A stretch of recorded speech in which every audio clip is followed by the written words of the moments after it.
तो मेरे प्यारे भाई और बहनों, ठीक है, आज हम लोग हेडिंग देख सकते हो, विनय के पद। क्या लिखेंगे सर? विनय के पद, ठीक है। अब जैसा कि आप लोगों को पता है, क्लास 9 हिंदी के चैप्टर नंबर 1 है विनय के पद, है ना। हम आप लोग से कह रहे हैं ऑफलाइन हो या ऑनलाइन हो, ठीक है, सारी वीडियो हर एक चैप्टर्स की कोशिश करेंगे हम यूट्यूब में क्लासेस वीडियो प्रोवाइड कर देने का, खासकर हिंदी, इंग्लिश, हिस्ट्री, ज्योग्राफी, क्योंकि मैथ साइंस में थोड़ा टाइम लगेगा, ठीक है। हिंदी, इंग्लिश, हिस्ट्री, ज्योग्राफी से रिलेटेड जितने भी सिलेबस है हम आपको यूट्यूब में देंगे। अदर्स कोचिंग सेंटर्स में हो या ना हो, आप लोग क्या कर सकते हो, हमारे वीडियो से क्लासेस को कंप्लीट करके अपने एग्जाम में बेहतरीन मार्क्स ला सकते हो। हाँ, क्लासेस इसलिए नहीं करनी है कि मार्क्स लानी है, क्लासेस इसलिए करनी है कि आपको कुछ सीखने और समझने की मौका मिल रहा है, उसको जानने की मौका मिल रहा है, ठीक है, उसको जानेंगे, ठीक है। देखिए, तो विनय के पद, विनय के पद से चालू कर रहे चैप्टर, ठीक है। विनय के पद कविता के कवि का नाम क्या है, बताओगे बाबू? बताओ। तुलसीदास, ठीक है। विनय के पद कविता के कवि का नाम क्या है? तुलसीदास। क्या नाम है वो? तुलसीदास। तुलसीदास जी राम भक्ति शाखा के सगुणोपासक कवि है, ठीक है। उस बच्ची को पानी दो थोड़ा सा, ठीक है। चलिए ठीक है, व्रत व्रत कर रहे हो आप लोग, अच्छी बात है, ठीक है। आज महाशिवरात्रि का शुभ दिन है ना। चलिए बाबू, याद रखिए, महाशिवरात्रि के शुभ अवसर आप लोग हिंदी का पहला चैप्टर हम यूट्यूब पे दे रहे हैं, ठीक है। देखिएगा बाबू, आप फोकस करिए। तो तुलसीदास जी राम भक्ति शाखा के एक सगुणोपासक कवि हैं, ठीक है। ये मुख्यतः राम भक्ति में बहुत ज्यादा विलीन थे, ठीक है बाबू। राम भक्ति, राम जी को तो आप लोग सभी जानते हो कि भारत में, है ना सर। जन्म सर तुलसीदास जी का जन्म कब हुआ सर, बताइएगा बाबू? 1532 ईस्वी में। कब हुआ सर? अनुमानित 1532 ईस्वी में। इनका जन्म कहाँ हुआ सर? बादा जिले। कौन सा जिले सर? बादा जिले के राजापुर नामक ग्राम में। किस गांव में हुआ सर? राजापुर नामक ग्राम में, ठीक है। याद रखिएगा, इनका कौन सा जिले में जन्म हुआ? बादा जिले। और किस गांव में बाबू? राजापुर नामक ग्राम में, ठीक है। पिता माता का नाम, पिता का नाम क्या है बाबू? आत्माराम दुबे। आत्माराम दुबे। और माता का नाम हुलसी। माता का नाम हुलसी, ठीक है। याद रखोगे बाबू। इनके बचपन का नाम सर, तुलसीदास जी के बचपन का नाम क्या था सर? राम बोला। क्या बाबू? राम बोला, ठीक है। इनका विवाह किसके साथ हुआ बाबू? रत्नावली के साथ। किसके साथ सर? रत्नावली किनकी पुत्री थी? दीनबंधु की। किनकी पुत्री थी बाबू? दीनबंधु पाठक की पुत्री थी। किनकी पुत्री थी? दीनबंधु पाठक की पुत्री। याद रखिएगा, तुलसीदास जी के ऊपर एक कहानी बहुत ज्यादा प्रचलित है। ये अपनी पत्नी से बहुत ज्यादा प्रेम करते थे, ठीक है, हद से ज्यादा प्रेम करते थे, ठीक है। तो एक समय क्या हुआ, इनकी पत्नी इनको बिना बताए अपने मायके चल गई, ठीक है। तो उसके बाद बहुत ज्यादा बारिश आया था, बाढ़ आया था, गंदगी पानी, ये नाला नदी पार करके अपनी पत्नी के पास गए थे। तो इनकी पत्नी गुस्से में इनको धिक्कार दी। अरे भकलोल बोल रहा था, सॉरी, ठीक है। तो उनको धिक्कार दी, ठीक है। उसके बाद क्या हुआ, ये उस समय से ले लिए सन्यासी। क्या ले लिए? गृहस्थी वगैरह छोड़ दिए, ठीक है। उसके बाद ये तुलसीदास जी भगवान राम भक्ति में पूरा विलीन हो गए, ठीक है। और उनके बाद इनकी कुछ प्रमुख कृतियां भी थी, ठीक है। कृतियों पे भी आप लोग क्या करोगे, ध्यान बताओ। कृतियां बताओ सब। रामचरितमानस, और बताओ लोगों कोई। हाँ बाबू, राम, थोड़ा क्लियर बोला करो गधा, थोड़ा क्लियर बोला करो, ठीक है। और दूसरा कोई बताओ बाबू। विनय पत्रिका लिख सकते हैं, है ना। क्या बोल रहे हो? विनय पत्रिका, कवितावली, ये है क्या? हाँ वो कवितावली, है ना सर। और गीतावली, और क्या सर? गीतावली, देखो इत्यादि। और क्या लिख देते हैं हम, है ना। मुख्यतः 2-3 याद कर लोगे आप लोग, ठीक है। इनकी कुछ प्रमुख कृतियां थी, रामचरितमानस, विनय पत्रिका, कवितावली और गीतावली इत्यादि, ठीक है। बाबू आइए हम लोग चालू करेंगे पद। क्या चालू करेंगे बाबू? पद। कुल कितने पद है बताओगे बाबू? 4 होंगे मेरे ख्याल से, है ना। 4 पद है। कितने पद है सर? 4 पद है, ठीक है। चारों पद को हम लोग अच्छे से एक एक करके समझेंगे, ठीक है। पहला पद यहाँ से चालू कर दे। कवि परिचय सब समझ गए, ठीक है। पद चालू करने से पहले हम लोग किस में ध्यान देंगे सर? शब्दार्थ पे। किस पे ध्यान देंगे? शब्दार्थ पे, ठीक है। देखो, मूर्खता, मूर्खता का अर्थ क्या होता है सर? मूर्खता। क्या सर? मूर्खता, ठीक है। या का अर्थ इस। परिहरि का अर्थ छोड़कर, राम भक्ति का अर्थ सूर सरिता राम की भक्ति। देखिए ऑफलाइन वालों और ऑनलाइन वालों प्लीज एक चीज आप लोग ध्यान दीजिएगा, हम जितने भी कवि परिचय लिखाते हैं, ठीक है, और शब्दार्थ लिखाते हैं, ठीक है, उसको आप लोग अपने कॉपी में नोट डाउन करिएगा। हम हमेशा ऐसे साइड भी हटे जाते हैं ताकि आप लोग वीडियो को पॉज करके स्टॉप करके क्या कर सकते हो, सबको लिख सकते हो, है ना, जूम कर लेना, वीडियो क्वालिटी क्लियर कर लेना, ठीक है, उसको अच्छे से लिख लेना, समझे सब, ठीक है, ऑनलाइन वालों ऑफलाइन वालों दोनों ही, ठीक है।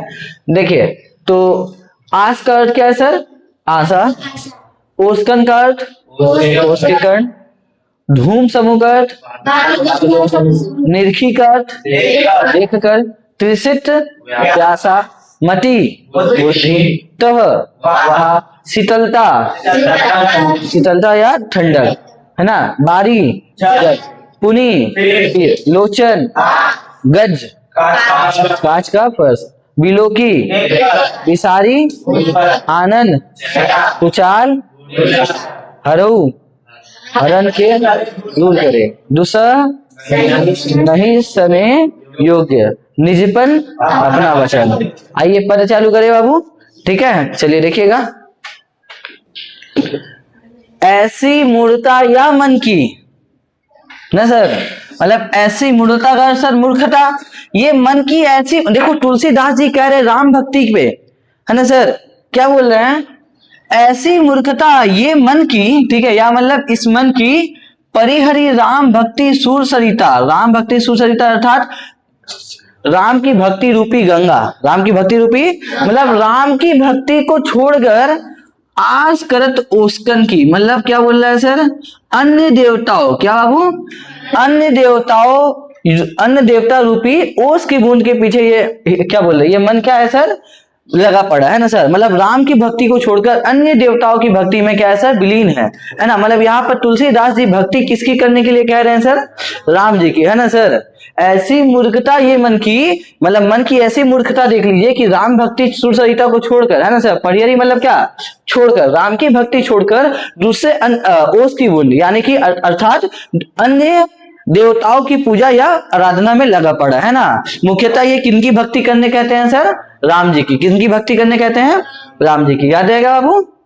देखो धूम समूह निरखी चातक, जो त्रिसित जानी मति घन की, ठीक है, नहीं तह शीतलता ना बारी, पूनी हानि होत लोचन की। क्या बोल रहा है सर, धूम समूह मतलब धूम मतलब समझते हो धुआं, देखो लिखा होगा समूह बादलों का, नहीं समझे, वहां कुछ धूम समूह निरखी चातक, जो मतलब वहां पर दूर में एक धूल, मतलब जैसे कि ओस होता है ना या धूल होता है ना, एक धूल के समूह को देखकर चातक क्या सोचता है, वो बादल है, क्या है सर, बादल है ना।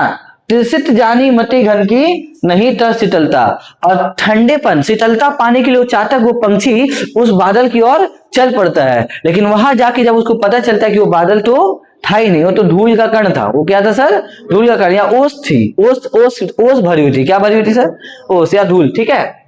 तो धूम समूह निरखी चातक जो, ठीक है, त्रिसित जानी मति घन की, नहीं तह शीतलता ना बारी, है ना, जिसको वो बादल समझ के आगे बढ़ा था, वहां पर तो बादल था नहीं, वहां पर शीतलता ठंडेपन भी नहीं थी, नहीं समझे। उल्टा क्या हुआ सर, पुनी हानि होत लोचन की, उल्टा उसकी आंख में भी क्या हो गया, हानि हो गया, है ना सर, मतलब आंख भी अंधा हो गया, मतलब नहीं समझे। एक पंछी किसी दूर एक धूल के घेरे को देखकर सोच रहा है कि वो तो बादल है, और ठंडा पाने की आस से वहां पर चल गया, है ना, पता चला वो तो बादल था ही नहीं, धूल कंडा, उल्टा आंख क्या हो गया, हाँ नहीं समझे, आंखों में दिक्कत हो गया, नहीं समझे, समस्या हो गई, समझे क्या बोल रहे हैं, आगे समझो। तो यहाँ पर तुलसीदास जी क्या बताना चाह रहे हैं, राम की भक्ति का, है ना सर, जो सुख है ना, जो मोक्ष, जो मुक्ति राम की भक्ति में है ना, वो किसी दूसरे देवता की भक्ति में यहाँ तुलसीदास जी नहीं बता रहे हैं, ठीक है, नहीं समझे क्या बोल रहे हैं, आगे देखिए बाबू।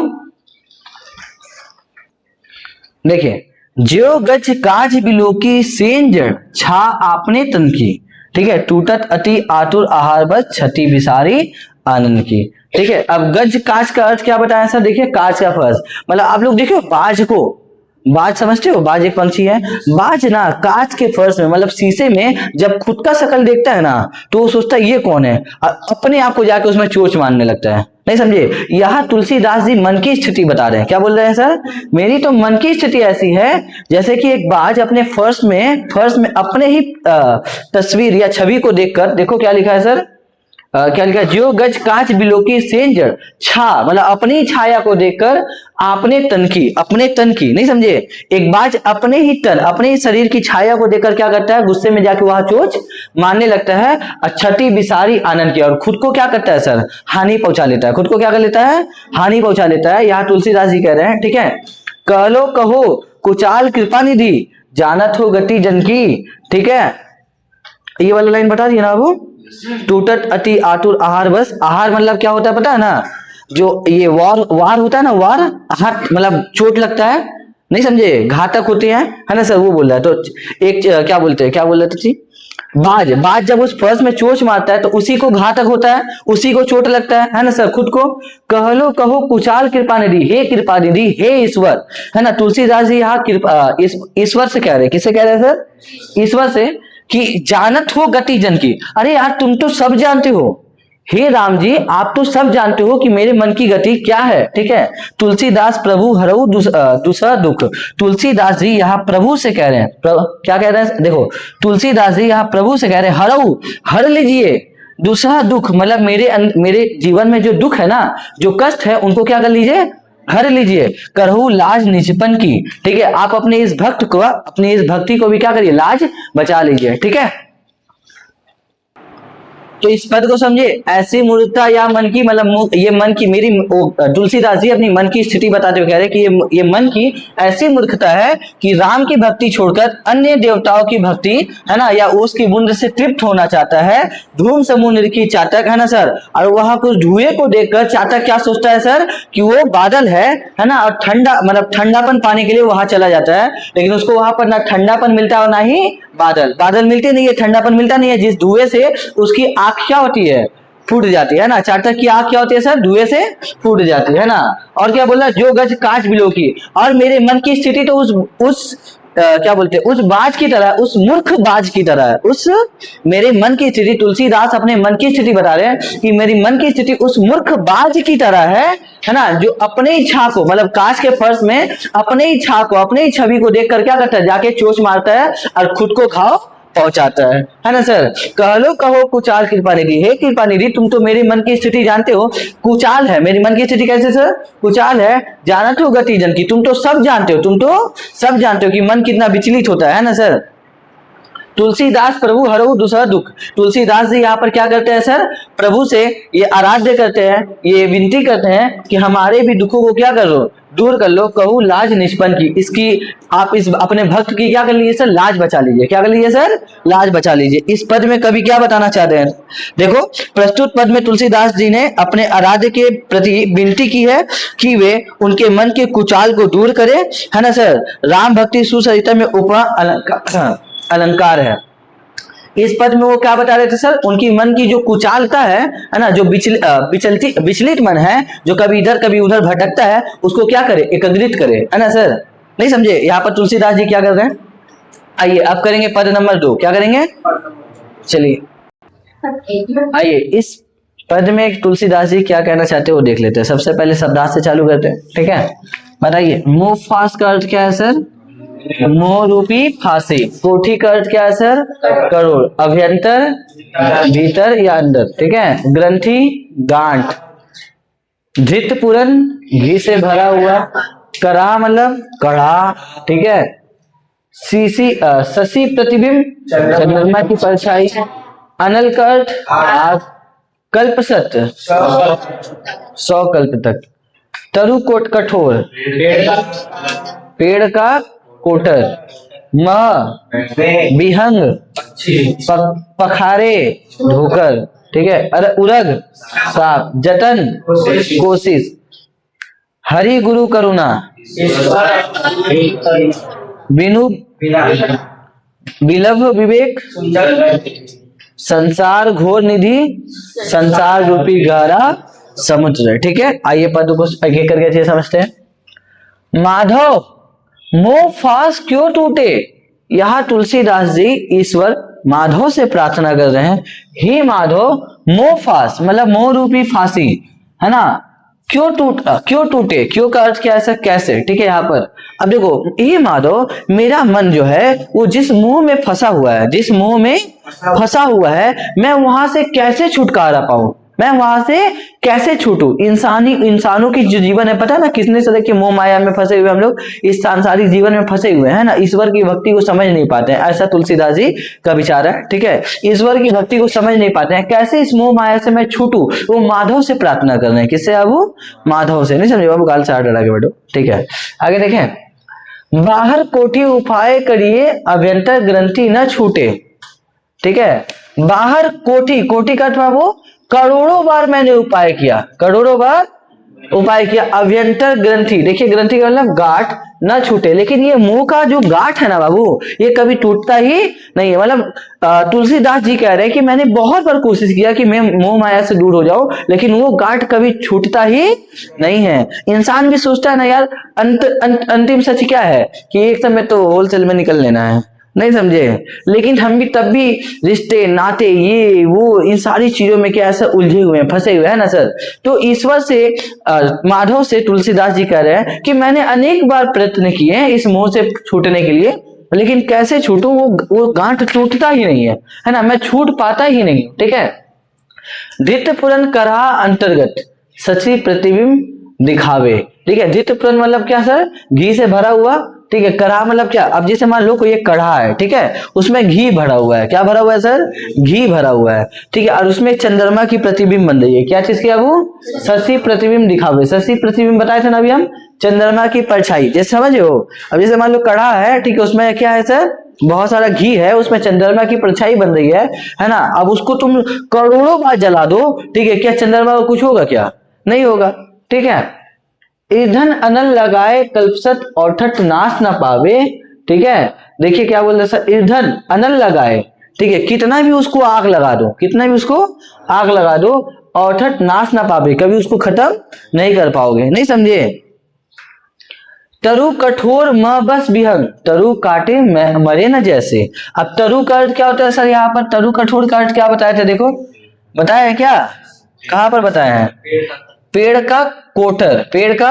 अब जैसे कि मान लो एक पेड़ है, ठीक है, जिसमें एक पंछी रह रही है, क्या रही है सर, पंछी। अब इसकी जो डालियां वगैरह है ना सर, ये हाँ एक पंछी बैठी हुई है, आप इसको कितना भी काट दो, तोड़ दो, है ना, क्या उस पंछी को कुछ होगा, क्या नहीं होगा ना, ठीक है। तरु कोठर म बस भी, तरु काटे मरे ना जैसे, है ना, तरु को काट दो लेकिन पंछी को कुछ होगा नहीं होगा, ठीक है। साधन करिए विचारहीन मन शुद्ध, क्या थे बाबू, मन शुद्ध होई ना जैसे अंतर्मलिन विषय मन अति, ठीक है। अच्छा यहाँ पर एक चीज देखिएगा, यहाँ एक बात देखिएगा, ठीक है। अंतर्मलिन विषय मन अति तन पावन करिए पखारे, मरई न उरग अनेक जतन वाल्मीकि विविध विधि मारे। अब देखो क्या बोल रहा है, किसी पेड़ को कितना भी काट लीजिए, उसमें रहने वाले, ठीक है, पेड़ के कोठर में रहने वाले पंछी नहीं मरता, पेड़ काटने से पेड़ के कोठर में रहने वाले पंछी नहीं मरता।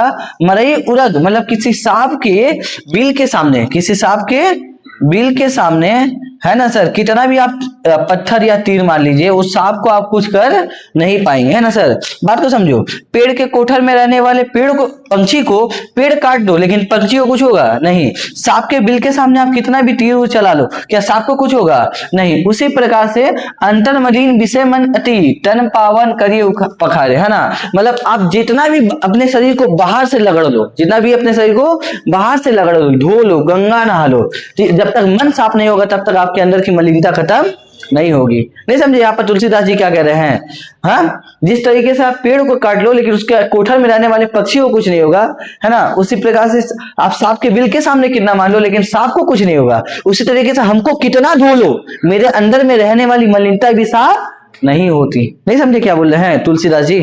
हाँ जी, अब देखो आगे तुलसीदास जी क्या कह रहे हैं, तुलसीदास हरि गुरु करुणा बिनु, हरि का अर्थ क्या, ईश्वर, गुरु का अर्थ क्या बाबू, गुरु शिक्षक, है ना सर।